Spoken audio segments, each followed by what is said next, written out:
เจ้านี่bỏ mẹ luôn đi mà tội chết luôn vậy thương hoài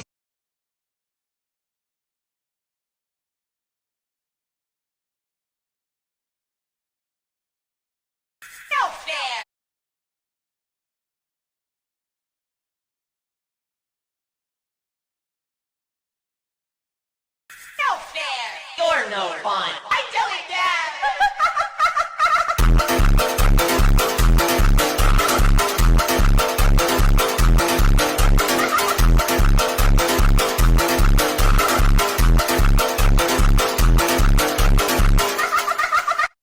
No fair. You're no fun.